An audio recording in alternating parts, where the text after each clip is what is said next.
Hey, everybody. Welcome to another episode of the Mile High Game Guys Board Gaming Podcast. I'm your host, Adrian. And I'm Jeff. And joining us again for this Friday episode is Ant. Hello, Blood Bowl. I love you.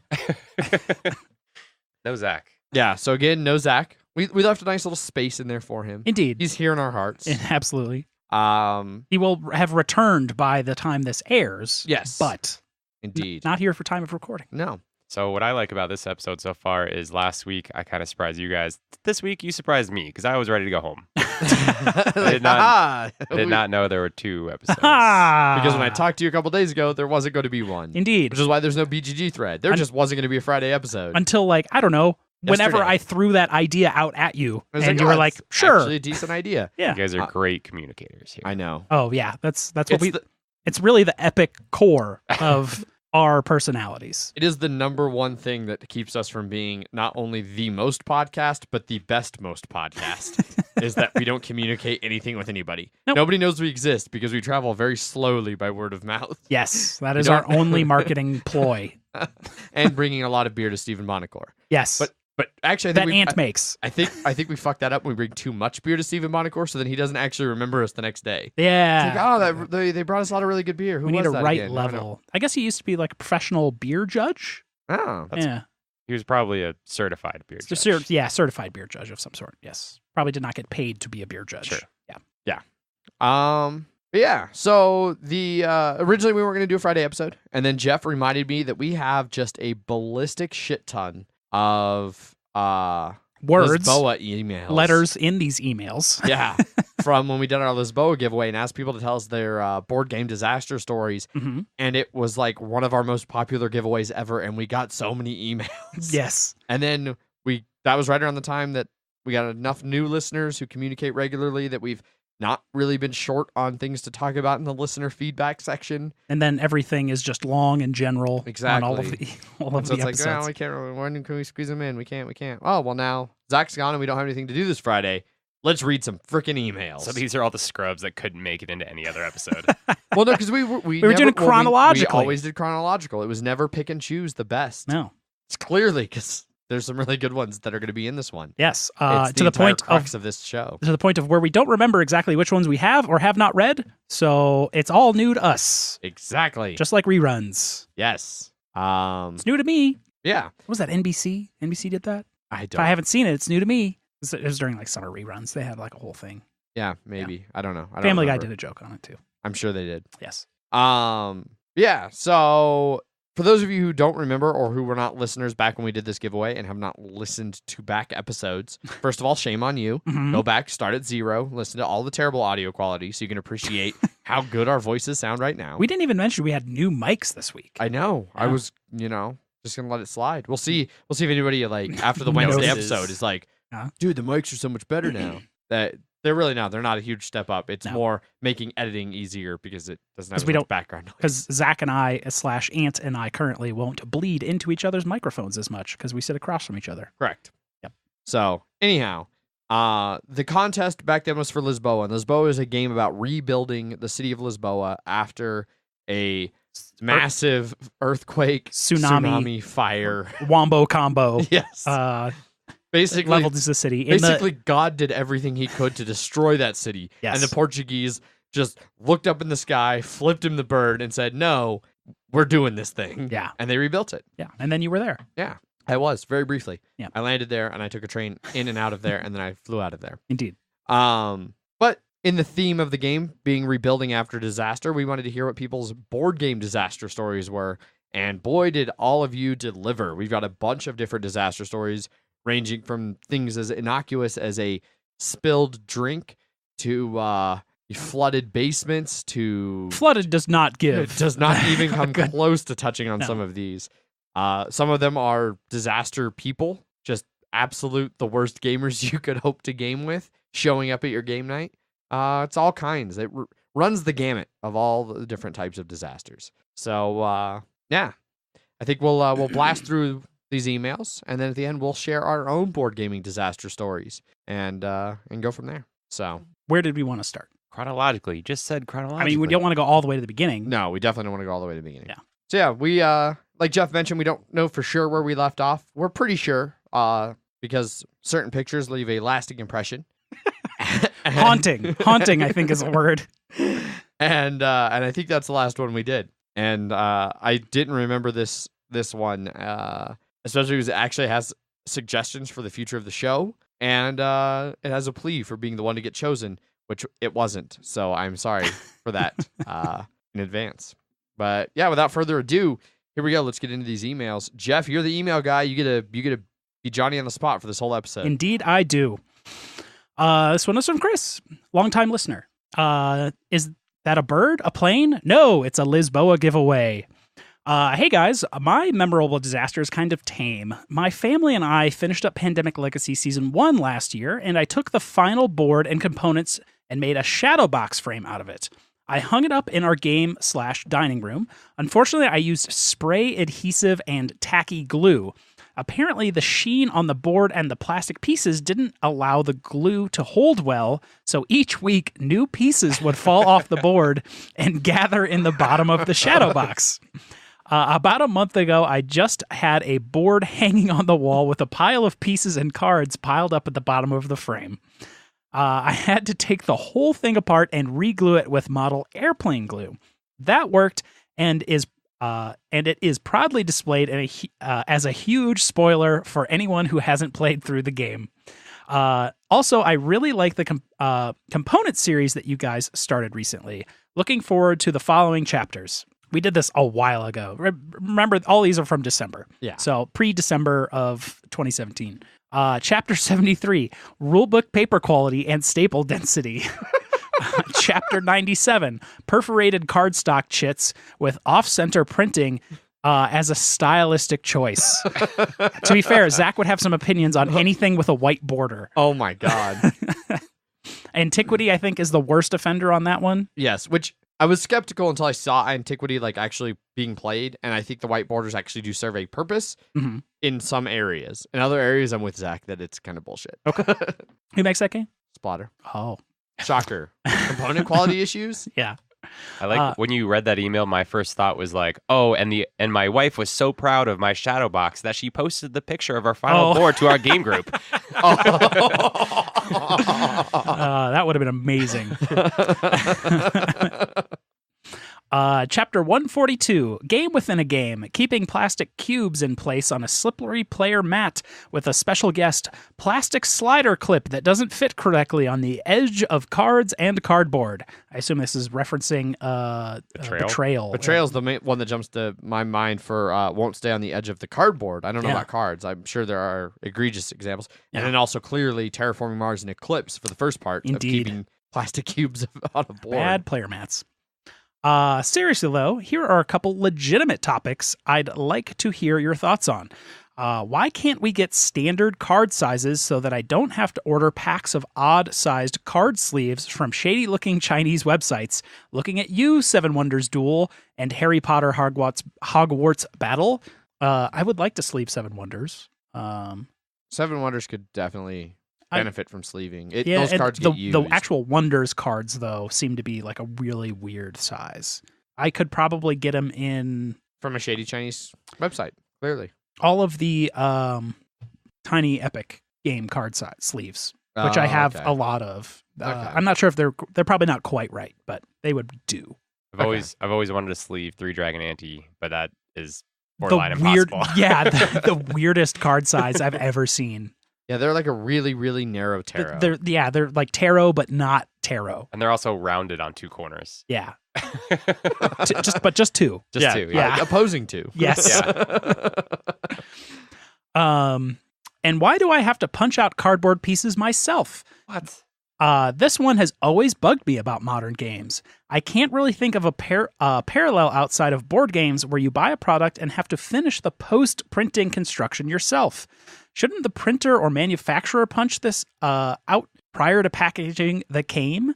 I think we all kind of accept this as part of opening a new game, but it's always seemed a little weird to me.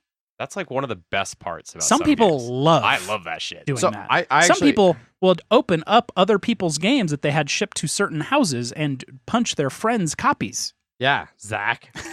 Dick.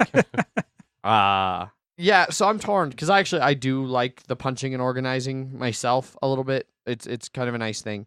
But I also do feel like it is kind of silly that's like, especially for some games where because they put those sheets in and then do the box and then ship it and they make the box fit with those punch sheets and then you punch them and sort them and then all of a sudden you have all this loose space in the board, which drives me crazy. So a rare game does actually punch everything and have it all in bags. Yes, but it's very rare. Yeah. To that I say, go play Warhammer. We have to glue together each fucking assemble piece everything.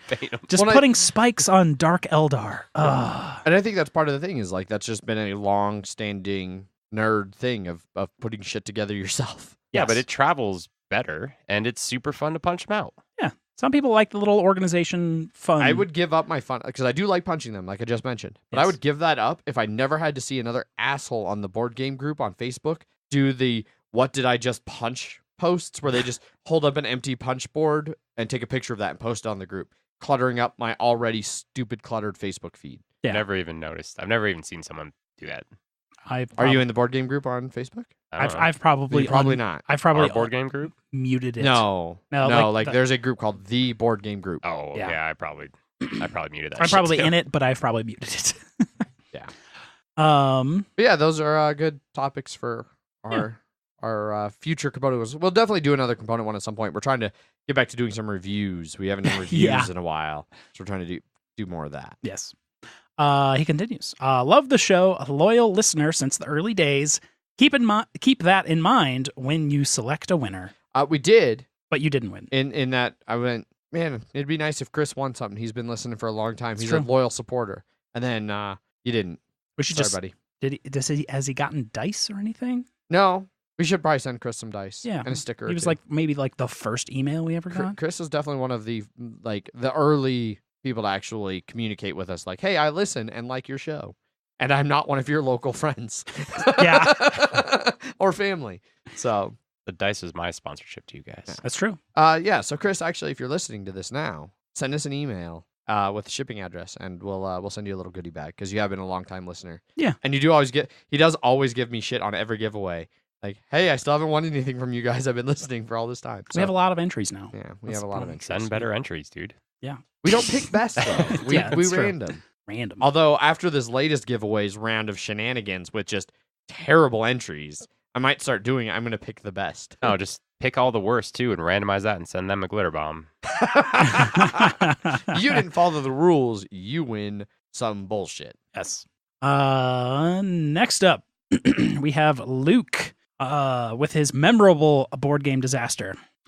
Maybe not quite a disaster, but in the process of recently moving to Colorado, I ended up getting rid of a lot of games. They ended up going to a good cause. A teacher friend was starting up a board game group with his high school students. One of those games was an early Red Raven game, The Ancient World. At the time, I didn't really use BGG. I didn't realize it was out of print, and also selling to close to $100 on eBay, which was more than I got out of the whole lot. I've, of course, redoubled my game buying since the move, much to the delight of my girlfriend, and it would have been nice to have kept just that one to sell or get a good game trade on BGG. Not super exciting, but there you have it. Anyway, thanks for putting out the show. I really enjoy the content. Keep getting those heavy games on the show. Luke. Speaking of things that we need to do more of, we haven't done a heavy game in a long time. I know. I am receptible to the heavy game. Yeah. Even Zach, it's got to be the right game. Yeah. I want to do a TKR. That's the one I want at Heavy Cardboard. Three Kingdoms Redux. Okay. TKR. It's a 3-player only game. Okay. 3-player only. But which fits great for us. Yeah, that's true. And it's supposedly really good. And then also, we haven't done a Splotter in a while, and I know Paul wants his first appearance on the show, Bullshit Paul himself, to be the Great Zimbabwe Review. Okay. Which is considered the Great Bullshit Paul. One of the lightest, most accessible of the Splotters. Okay. And it doesn't have the printing error that will drive Zach mad. So we might actually get something from Zach other than just incoherent yelling and screaming. There's this thing that should have been this other thing, but bruh. That sucks that you gave away that game that you didn't know was so expensive. You can rebuy it now for $40. It's it must have gotten a reprint? No. I see. 2014.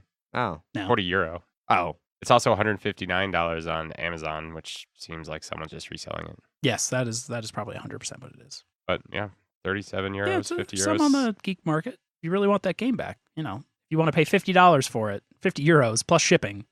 Which probably end up being like $100. Yeah, probably. Yeah. Then you can get the Ancient World back, which is an all right game. Next up is Brandon. He says, "Hey, gentlemen," or something of the sort. "I have quite the board gaming horror story / disaster for you. I've played Monopoly." Bum, bum, bum. The horror. Which is a definitely a gif of Marlon Brando in Apocalypse Now. Okay. I hope I didn't scar you too badly with my traumatic story. As always, thanks for the wonderful ish content. Keep up the great ish work and mindless banter. Merry Christmas, Brandon. Indeed. Yeah. For the record, I am not fully on board with the Monopoly is the worst thing ever. I think it's Hate fine train. if you play it. If you play by the actual rules, it's a acceptable game that super shows its age. Which is very old. Yes, it is a very old game. Also, it had entire other political ideas behind when it was originally made and wasn't intended to be a game. And then it was like a critique of capitalism. And then capitalism went, hey, we can make a lot of money off this thing. And they did. It's a game of irony. Indeed. Next up is from Mike, owner of Japanese Click Clack Lumberjack. Yes. So I have two for you on this topic. I'll start with my own unfortunate event. I used to own a copy of Sushi Go and occasionally carried it around in my backpack. Once I was doing so while also transporting one of the large plastic bottles of liquid laundry detergent. Somehow, some way, the laundry detergent leaked out and destroyed the cards in Sushi Go, plastering them all together in soapy, sudsy blue mass. It has not been replaced. Yeah. Sushi Go was destroyed so hard, he never bought it again. I mean, I think it had less to do with how it got destroyed and more to do with the desire to play Sushi Go. It's true. Sushi Go Party, much better game. Have you ever played Sushi Go Party? I have not played either of them. Is it okay. the same? You have like a variable setup. Oh, okay. Yeah. I mean, it's 7 Wonders for people Yeah. who don't play games. Yeah, it's intro to card drafting. Yeah, it's fine. It's fine. It's cute little sushis. I do like sushi. It's true. I haven't done a bottomless sushi night in a while. We did bottomless pierogies, though. It's pretty good. I was bummed to miss out on that. Nice. I think that was while literally Zach was driving through Denver and wanted to stop just to do bottomless pierogies. I think it was past Denver, but yeah. Yeah. Because he was like, I'm an hour past Denver. People were like, double back. I also noticed he went by St. Louis today, day of recording, today at like 10 a.m. and Southern opens at 11. He was like, no hot chicken for you, buddy. I would have just waited an hour. I know, right? Anyway, back to the emails. He continues. Better than that, however, is my girlfriend's story of her family's copy of Lord of the Rings Risk. After opening the gift together on Christmas Day, 2002, the 3 children, aged 8, 7, and 5, corrected a misinterpretation of the rules on the part of their father. He thought he got reinforcements at a time when he actually did not. This initiated an argument that ended up in the father tearing the board in 2, effectively ending the game in a manner that isn't all that different from my past experiences with Risk. How old are the kids? 5, 7, and 8. Like, come on, Dad, keep her cool. Yeah, that's like, rough. Yeah. like, even if they're wrong, like, let them have it. They're kids. Yes. Why is a 5-year-old playing Risk? Hope one or both of these made a good read. Keep up the good work, y'all. Mike. Rough. I've never played Lord of the Rings Risk. I heard it's a good I've one. not played Lord of the Rings Risk. I've played other Risks. Yes. This next one is from Nick. Hey guys, I can't really think of a good board game disaster story, but I've been lucky to mostly play with great people who all respect games and don't spill stuff on them. I'm also a rules lawyer, so there tends to not be too much fumbling with the rules or anything. So I'll talk about the one time I played Scythe with 7 people. Short story, don't play Scythe with 7 people. Frankly, I don't have much interest in playing Scythe with any number of people, but I really don't want to play with 7 people. 3 that are new to the game, 2 that have terrible AP, and 1 that has a bad case of the takebacks. Those people who take their turn and just as you're about to take your turn go, oh, wait, let me take that back and spend another 5 minutes optimizing my turn again. Yeah, it wasn't good. Game ended up being around 3 hours, and I was miserable the whole time. Needless to say, I don't agree to play Scythe very much anymore. Thanks for the content and the great show, Nick. Contest, but yes. Content, whatever. Same difference. Yep. 3 hours is still, to me, a reasonable time for Scythe. Congratulations. I mean, I hate Scythe. Wow. Well, I don't hate Scythe, but I dislike Scythe. Mm-hmm. But I think every play I've had of it was over 3 hours as well. Yeah, but with if you two APs and 3 new players, and you got it in 3 hours? Yeah. And we hit that with 4 players. So, yeah. And 7 people. Yeah, that's, I don't know, maybe you hit stars easier with 7 or somehow? I don't know. I mean, our 3-player game took, 45 minutes? That was a brutal crazy. game. That was when Paul Raffle stomped me with the one that didn't take any favor hits from like killing workers. And so he was behind my lines, just stomp. Where Jeff ended with 0, I ended with 1. I think I had 1. No, because I had 1, and I had more than you. Okay. Thought I got on the board, but it's possible I did not. Ouch. Yeah. This next one comes from Ale, the winner of Lisboa. Indeed. In the wide world of Australia. I don't remember because the way we did the giveaway, and the way we do all of them is we usually have like the 3 ways to enter, and we put them all in a big spreadsheet, but they're clumped. Yes. So you can see like Twitter, whatever. I don't remember which one of his entries won. I don't is either. the point. But one of his entries won. I'm sure it did. I don't think it was the email. Okay. is the point of that. Okay. Super exciting stuff. He says, feel free to edit as much of this email as you want. If you end up reading it on air, it turned out slightly longer than planned. In fact, I think this is the longest one of the night. By far. Hi, Adrian, Zach, Jeff, and the rest of the MHGG extended family. It's very appropriate because Ant is here. Indeed. And Zach is not. Quitter. Yep. Piece of shit. Whoa. Just a quick bit of background about myself. I'm one of the many hordes of Australian listeners and fans of your podcast. Which Third most country for downloads. That's weird. Right? I recently got back in to the board gaming hobby after a 5-year hiatus. Damn you, real life. And boy, has the hobby exploded and grown since then. It truly is the golden age of gaming. I live in Melbourne, Australia, and I first became aware of your podcast when browsing our board games, and someone mentioned you all in a board game podcast thread. I wish I could thank the person because since that time, you've quickly become my favorite podcast, and I've been an avid listener since episode 34 in February of 2017.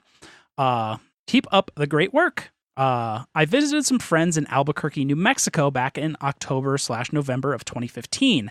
And during my time there, we had some excellent adventures, including a trip to Arlington, Texas to see my Philadelphia Eagles defeat the Cowboys in a thrilling overtime game where we won 33-27. F the Cowboys. I'm going to redo that one. Fuck the Cowboys. You can say fuck on this show. You indeed you can. Indeed. And when you're talking about the Cowboys, you should. Yes. I think we've had an email that he has replied to why he's an Eagles fan living in Australia. Well, yeah. Well, because we have read this email before because when we announced the giveaway, we actually read this email. Okay.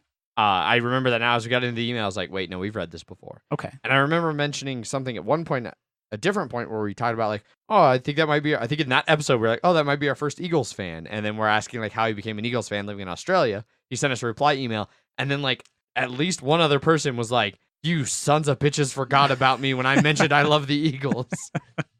I have also already forgotten who that person was. Yes. A lot of beef. Yes. But you can definitely always say fuck the Cowboys. Yes. It was certainly a thrilling experience, my first live NFL game, and a highlight of my trip. So I certainly don't mind when the NFL and the Denver Broncos are discussed. We did actually manage to do a road trip out to Denver, stopping at Pikes Peak to do the Cog Railway, of course, and ended up staying a night. But being unfamiliar with the area, all we did was go to Cherry Cricket, where I had the best burger of my life, and explore the Denver Zoo. I love me some red pandas. Red Pandas are pretty great. There's a new Cherry Cricket now. They took over Breckenridge's Breckenridge's spot downtown. Yeah, I didn't know there was like other Cherry Crickets. Yes, it was down by the Cherry Creek Mall. Okay, that makes sense. I'm sure it's still just as expensive. You asked me for tales of board gaming disasters. Thankfully, I don't have many except for one very memorable incident. I was visiting some friends in Tasmania about 3 months ago, and we were about an hour into a game of Eldritch Horror. Taking a break, I made the mistake of getting a can of Pepsi, as I hadn't had a Pepsi for about 10 years. Coke is by far the biggest soft drink in Australia, and I would say most of the world. Yeah. We sat back down, eager to resume our game, and made the mistake of placing our open soft drink cans right on the table next to the map of the world. Play continued as we battled the denizens of the Cthulhu mythos, and I casually reached over to move my character and knocked my can over. Whoops! The black tidal wave of sugar rushed over the glossy cardboard map, eager to cover as much of the globe as possible. Frozen, I looked at my friend, owner of the game, sitting opposite, who I expected to explode with rage at seeing his board game get soaked in cruel liquid, or see him burst into tears as I would have if someone damaged one of my precious games. But he sat there with a blank expression on his face for mere moments before our quick-thinking friend dashed to get paper towels, which freed me from my paralyzed state as I quickly grabbed the offending can and tried to move as many cardboard standees and pieces out of harm's way. I felt so guilty, as I'm the type of person who likes to look after the games, sleeving and protecting them from harm, and I thought I'd made a mortal enemy that day. And thankfully, my friend was true and loyal and forgave me of my errant ways. Never again shall I consume a Pepsi while gaming away. That's far. Like, Pepsi's fine. Just take the can and move it farther away from the board. Don't just like shut off all Pepsi. I'm definitely more of a Pepsi person than a Coke person, so I don't know. I drink beer like a man. I mean, I do too. Yeah. Also, I'm going to go ahead and take a stretch and say that you probably have Australia as your third most common listeners because of the cursing. Everyone else probably shuns you a little bit more than the Australians. That's true. That's probably true. Less United States listeners. I mean, U.S. is still number one, but that's to be expected since we started here and have spread here largely. And our top four are like four English-speaking. Like, the U.K. is right behind Australia. Well, they do speak English. They do indeed. Indeed. The Queen's English. Ugh. Thank you for contributing to my enjoyment of the hobby and educating me on the many exciting games out there. I would love to play a few games with you if you ever make it back out. If I ever make it back out to the States again. Cheers. I am Aussie board gaming addict Ale. Bye. Totally riffing off your goodbye. Indeed. P.S. I loved your discussion of the recent podcast with your experience of Mega Game Watch the Skies. Really interesting discussion. I actually found my notes from that a couple days ago that I took as I was part of the UN in that. And things got more and more degraded as my writing got worse and worse as the more bombers of Baptist I consumed over the day. I was like, yeah, I was getting pretty wasted. The entire highlight of that was you and Laura from our game group's UN disagreements. You were siphoning off the mega foods. The mega foods. The mega foods. And she caught you yes. and just everything erupted. It was fantastic. I was like, all right, whatever. We weren't using them. China's going to use them. China number one popular. Next email. And congrats on your overall eventual win there. Yeah. LA. Did you ever play it? Did he play it? I don't know. We don't know. I don't know. He sent us a lot of pictures of it. Upside down, blue tinted. Yes. All those things. It was great. Yeah. This next one comes from Matt. Hey fellas, I've been trying to think of a disastrous board game moment, and it has taken me weeks to think of something. Then I realized all my bad experiences are from the same person, my sister-in-law, the epitome of bad player. Doesn't listen to rules and sits on the phone. We played Betrayal once, and she got the haunt. Didn't understand a thing and completely lost the flow of the game. No idea what to do and gave away her secret. In a 7-player game of 7 Wonders with the whole family, wife had a large family, kept asking what each icon means and what she needed to do. The game dragged on so badly, we've never played it again. That sounds right for a 7-player game of 7 Wonders, though. Yeah, so it is a bit much. Yeah. The worst one, however, was in a 4-player game of Pandemic. Now, my wife and I are fairly well-versed in the game, but avoid quarterbacking. During her turn, she had a chance to share a card and play an event that would win the game. She didn't see it, but her brother did, who tried to explain it to her. She got mad and upturned the whole board as she stormed away crying. That's quite the experience. I've heard of table flipping. I've never actually personally experienced it. Nor have I. Thankfully. I mean, I've jokingly wanted to flip a table, but never actually gone that far. Yeah. I didn't even want to flip Rising Sun. Oh, God. I'm sure it was. I did, however, make that unpleasant enough that no one ever wants to play Rising Sun with me ever again. I was not which is fine by me. I was not in on that specific play of It was the game. very unpleasant. I do feel bad for ruining the game for everybody else, but I also really did not. You should enjoy send in that. an email about your board game disaster. There you go. There's your board game disaster, Ant. That time you played Rising Sun with Adrian. It does now come to my mind as top of the list. He continues, we don't play with her anymore, or any sibling for that matter. Thanks, Matt. I like playing with my brother, but I could see siblings not always being the best people to play games with, depending on the level of competition between said siblings. Next one comes from Jonathan. Hi, MHGG. Luckily, I haven't had too many disasters once people have actually shown up, but there have been a couple times where getting people to show up in the first place has been a struggle. Last winter, for my birthday, I tried to set up a game day with some friends. My wife also invited some of her friends to come, and at the time, my thought was, oh shit, that's too many people. We're going to end up playing nothing but 7 Wonders and party games all day. What I really wanted to play were more involved games like Millennium Blades and Food Chain Magnate, which I recently picked up. I had the rules explanations ready to go and was really looking forward to finally getting them to the table. Fast forward to the game day, and it's basically a fucking blizzard. At the time, we lived deep in Queens, so the subways were above ground and a mess.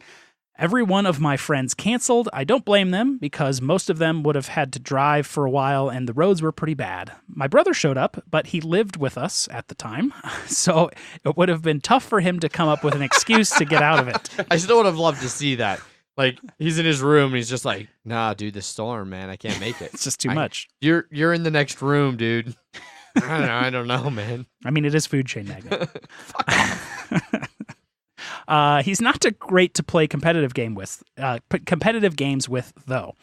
Let's just say Adrian isn't the only person who has slapped a floor in anger. Oh my god! And at least from what I've heard, Adrian's was an isolated incident. It was 100% an isolated incident and wasn't actually in real anger.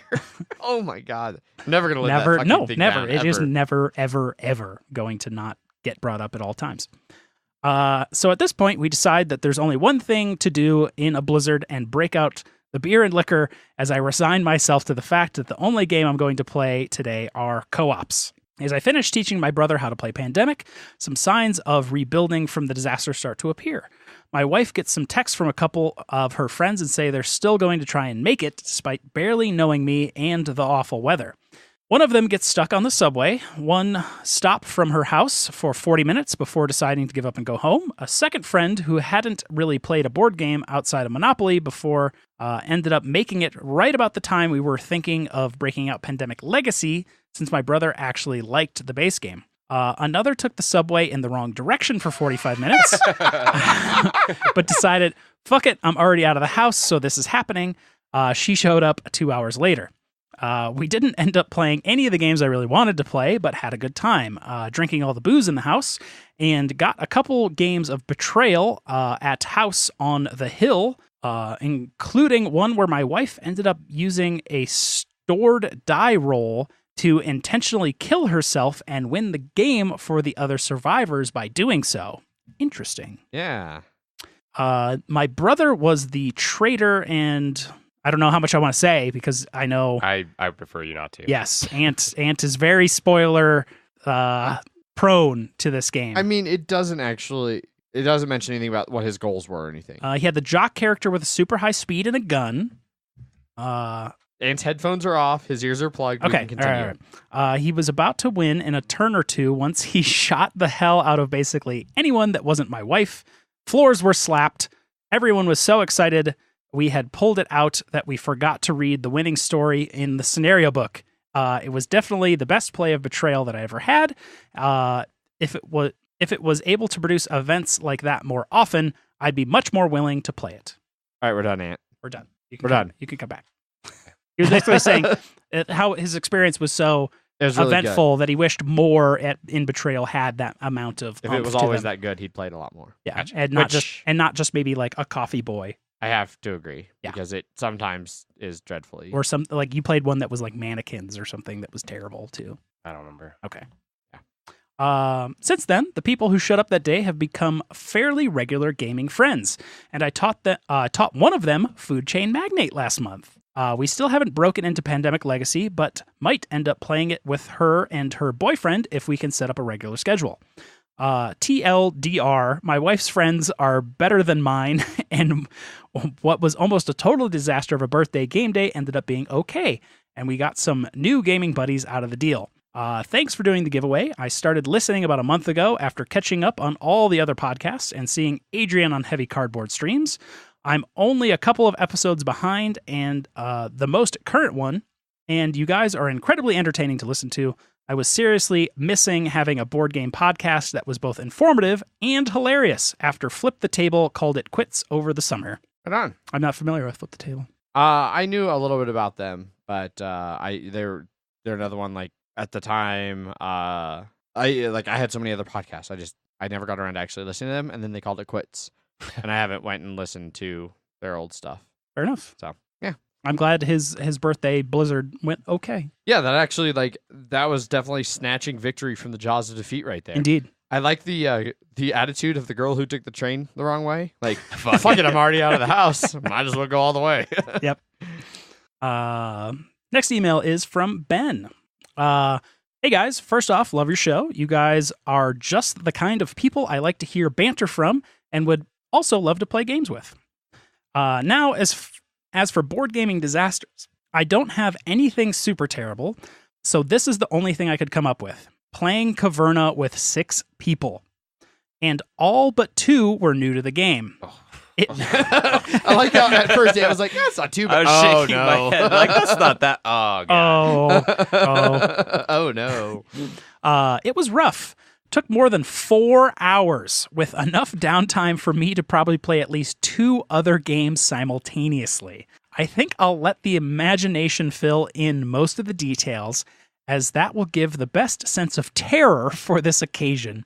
But let's say I'm never walking down that dark road again. Anyway, keep up the excellent work, and thanks for the podcast, Ben. Right on. Yeah, I love Caverna. I don't want Caverna with like more than 5. Like 5's max, like hard limit Yeah, for and then me. especially with only 2 people who've played it before. Yeah, Have you ever played Agricola Max Player? Yes. because it's only 5. Well, now it's 4, right? Yeah, now they cut it down to 4. Yeah. But I have played it with 5. It doesn't go to 6? Oh, no. Yeah, you're right. Yeah, I don't think I've ever played it was 5, and now it's 4. How did it change to 4 now? The new The newest editions. printing, they Oh, they did include stuff for a 5th player, and they Yeah. changed the rules to not include a 5th player. Yeah. interesting. Yep. La Harve, on the other hand, I actually enjoy at 5. Yeah, because there's a lot of like action selection. Well, and- the work- thing I like about La Harve at 5 is that you only get like 1 action around, yeah, so you have to be super efficient. like someone gets 2, but Yeah. pretty much everyone else is getting 1. Next email. Next email. This one's from Jonathan. This is an update to the email we literally just read. Oh, okay. Gotcha. I was like, Yeah, I was just read this. I was trying to. It was like quite a time. So this one chronologically was well after the giveaway. Yes. This was the first week of January this year. From Jonathan about the Blizzard update. Hey guys, since my birthday came around this weekend, I thought I'd give an update to the disaster story, which was about last year's birthday game day, which was the Blizzard. I tried to have another one today. I'm pretty sure the day is cursed at this point. I woke up in the middle of the night with 102-degree fever and had to cancel. Maybe next year. Yeah, see, that's actually more of a disaster than the first time. That's true. It's nice that we didn't have to wait between emails to get the update, though. Right. It's Yeah. just immediate satisfaction. Indeed. Exactly. Even though they were like 20 days apart. Yep. So we've now officially at one point or another on the show read all of the emails we got. Yes. We're now going to go back and we decided we thought it'd be This is the winner of disasters. By and it's far. one we haven't read yet today. It's one we'd read previously. Yes. And it's good. Yeah. This one comes from Mike, another longtime listener. This didn't happen to me, but to a friend. We had a huge rain/hailstorm down here in Colorado Springs a little over a year ago. My friend's house was caught in a river of hail, and within minutes, his entire basement, including his game collection, was completely taken out by hail. Everyone made it out safely, and our friends rallied around him to help him clean out the basement. It was horrible pulling out his kids' toys, furniture, and his copy of Twilight Imperium 3rd Edition, and other games that were completely destroyed.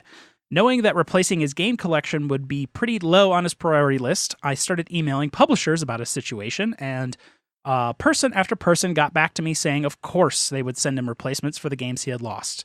Games began to pour in, and publishers even sent extra games for him and his family. I was able to replace most of his game collection because of the generosity of game publishers. The pictures are from when we drained the water out of the basement. We formed lines and passed buckets of hail up the stairs and into his backyard. I had no idea hail could Holy shit. do this. So this story, the pictures are part of what shows like how bad it was. Like you can see in one of the pictures he sent a door, like a door frame that's open, and there's maybe 1.5 feet, 2 feet from the top of the door frame to the top of the hail. The glaciers of hail that have formed in the basement. And this was after draining all of the water. Yeah. Like, holy shit. And waiting for all of that to melt and get rid of, you had to physically remove all of this hail out of there. It must have been just a terrible flood that had all of this hail in it that then decided to deposit all of that into this guy's basement. Correct. That's pretty crazy. Yeah. That's insane. The amount of hail. Indeed. That's a board game disaster. That is a true disaster. That's Yes. a disaster on par with Lisboa. Yeah. All concentrated in this one basement. Yeah. But yeah, that is the last of the disaster emails. Thank you to everybody who sent those in. Thank you for the patience for those of you who, we never actually got around to reading them until just now, 7 months later. Yep. But we do really appreciate it and all of the efforts you guys put into answering our silly board game giveaway requirements. Yes. Yeah, that's pretty great. Real quickly, what are all of our worst board game disasters? Jeff, I know you've got a pretty good one. I do. Back in the early 90s in the Midwest, there was a really bad flood. And it was the only time our basement at home flooded, which was rough. The nice part was I didn't lose much, but 2 things. All my games I always put up, so I didn't lose any Super Nintendo games except for Super Mario RPG for the Super Nintendo. Damn. What sucks most is I was at the very last save point right before the battle with Smithy. And I had never beat the game, and that's a very, very hard boss battle, and I had tried it over and over again. Fortunately, it was underwater, which fried the battery, which fried the save. So I lost my save on there, and then since the battery was toast, it could never resave. So the cart was basically toast. Basically what's happening to all Super Nintendo games now that all the batteries are dying, so all the saves are dying. That's what happened to that, but back in, 94 or whatever. So that sucked. Fuck. What had also happened was there was a corner couch, I don't know what you would call that, piece that was in the basement that I had my copy of Hero Quest on. The water did not rise to the level of the top of the couch cushion, but enough to soak the couch cushion, which then soaked my entire copy of Hero Quest. Jesus. So unfortunately lost my childhood copy of Hero Quest. I did replace it many years later. An ex actually got it for me for a birthday, which is currently a 100% complete copy of Hero Quest. No expansions yet. Which you better fucking find a way to bring back soon so we can play it. I have it. I thought it was still in Chicago. No, it's here. We need to play it. It's probably in Paul's garage right now. Didn't we get it last time we came back from Gen Con? Yeah, we may have. Yes. Oh, Yeah. okay. Yeah. I had reclaimed that. Okay. Yes, it is in Colorado. Right on. It is probably in Paul's Garage Okay. with the rest of my board games that I am currently storing. Right on. Yes. Ant, did you come up with a better board game disaster story than me ruining Rising Sun for you? No, that was pretty bad. I did have a couple. I was really stuck on like damaged games for a while because that's like the first thing you mentioned. And we did have that one time we're at game night and playing my older edition of Robo Rally. Mm-hmm. And right as we were putting it away. First time you'd played this older edition? No, first time I brought it to a game night. Oh, okay. Because we've played it a bunch of times. Gotcha. But the guy next to me had put his beer down and he's like, is there anything I can do to help? And then as he does that, he reaches forward and knocks in a complete beer into the box where it goes upside down in like a comical fashion where the beer's still in the cup. But attached to a board. To a board. There wasn't really much damage and I took a risk taking a game night, so that wasn't that bad. But I do remember Warhammer. Now there was things. All games of Warhammer are right. disasters. So the fact that I got into it was the first Warhammer step Fantasy? This story relates to 40K. Okay. And this is on the other aspect of Catastrophe. So I'm pretty sure it was the same guy both times. But the first time we were playing, I was Blood Angels. Mm-hmm. Go up to a Carnifex. Bullshit. This is bullshit. Blood Angels. Yeah. Death Company goes up to a Carnifex. He hits him, invulnerable save. So Blood Angels survives. Mm-hmm. Feel no pain. I have one trooper left on the board. Yes. He has period one, or period. Wow. One what? Carnifex left on the board. Wow. I punched the Carnifex to death. Because you probably had multiple attacks with a power fist, I assume? No, just a regular trooper. Really? 6/6. Wow. So, super pissed. Because Carnifex are like one of the toughest things. Toughness 8. The giant boss from Tyranids. Yes, like the tank of Tyranids. My friends make fun of him for losing. And he's like, you got punched to death. He turns around. He knees the guy in the balls. Wow. Punches him in the back of the head. And then kicks him in the chest as he's on the ground. And then walks out. Wow. Holy fuck. So that is a disaster. Yeah. And I'm pretty sure same thing happened the second time. I'm pretty sure it was the same guy. I could be wrong. Uh-huh. I'm surprised you ever even played another game with him or did anything clearly with him not ever. arrested. Yeah. I mean, we were, I don't know, 15, 16. Everyone was that age at the time. Yes. Okay. It was not an adult grown male man fighting a 16-year-old. The second time had been much later because it was like near the end. I definitely near the end of me playing 40K. Chaos. Yeah. 40K. And Chaos, huh? there was someone he had a monolith for Necrons. Mm-hmm. And 14 armor all the way around. Shot it with a hunter-killer missile. Strength 8. So rolled a 6. It was a crack. It was just a straight crack missile. You needed a 6 to glance. So I rolled a 6 and then I rolled a 6. Yep. On the first turn of the first action of the game that he bought. Because hunter kill missiles have unlimited range. Yeah. There is nothing that they can't hit. So it was right after he bought the monolith. And it was the first thing in the game. Yeah. And he got pissed and he kicked the leg of the table. Oh my God. The folding table. Oh. With metal minis. Yeah. And terrain. And plastic minis. And all of our shit on it. Yep. And that leg collapsed. Wow. I remember distinctly watching my Bloodthirster fly through the air and break into with his every wings. piece. And that's probably the old pewter Bloodthirster with the pinned wings and I've never put them back together. Wow. He's still in the same amount of parts. Which I'm sure is at least 8. Oh, easily at least 8. There was a lot of broken models that day, and I never played with that guy after that one. So. Gotcha. Yeah, I'm pretty sure it was the same guy. I could be wrong. Fair enough. But I definitely know which is the punchy guy. Yeah. So Warhammer, the most violence I've seen come out of board games. Yeah, that's 100% correct for everything I've ever seen coming out of Warhammer. Damn. Yep. I would say I've definitely seen table flips on Magic players, though. Yeah? Yeah, that's understandable. I've seen a lot of... it's the most fights over 1/4 of an inch I've ever seen. That's the slogan of Warhammer. Yeah. The definition... You'd ever thought you'd have a fight about something so dumb as the definition of what an inch is. Yep.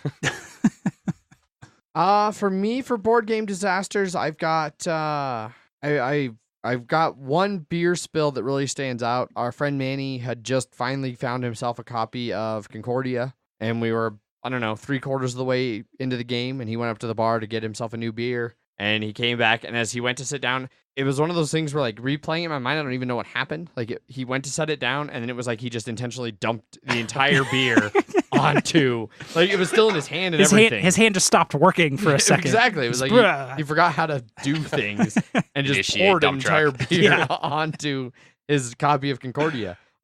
Surprisingly, that game took a beer like a champ. It cleaned up real nice. Okay. He said even to this day, like, there's a couple vaguely ripply corners. cards. Yeah. That's the worst damage spilled drink one that I've personally witnessed. The worst one I've heard about is Matt, who is Edward's roommate and one of the local heavy gamers. Way back from the heavy cardboard. Yeah, way back when he was first new to Denver, he went to a meetup. They had like an all-night game-a-thon at some game store up by like Thornton or something.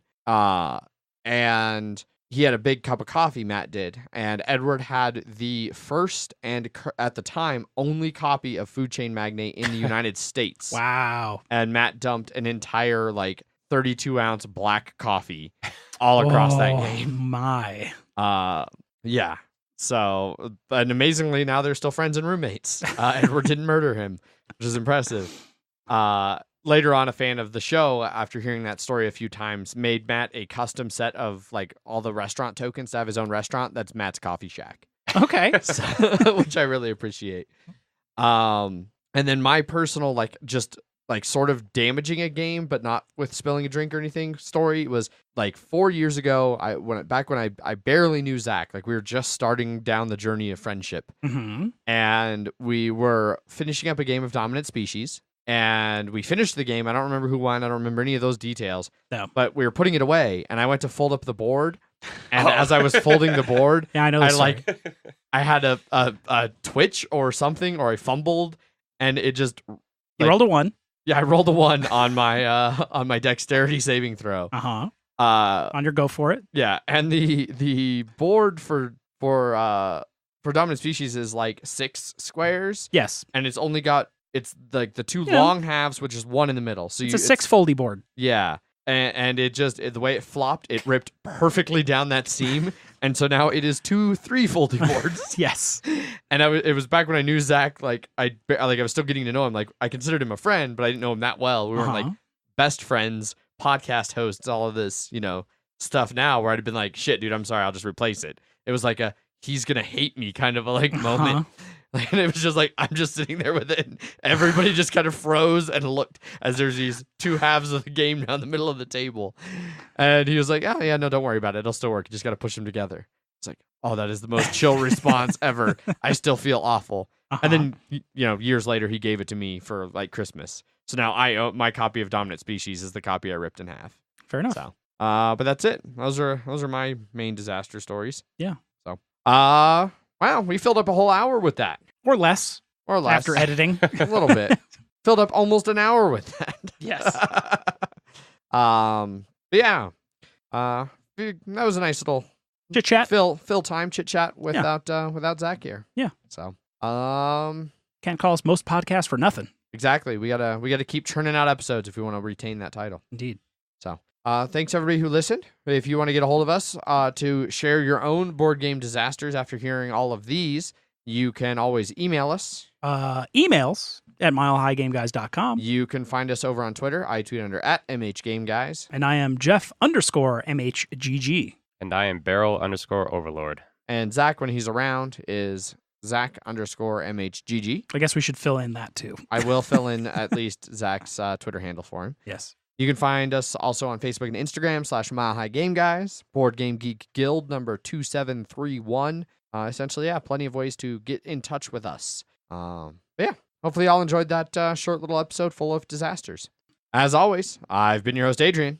And I'm Underwater Jeff. And I am the grateful follower of Nuffle, Ant. Bye. Bye. Bye.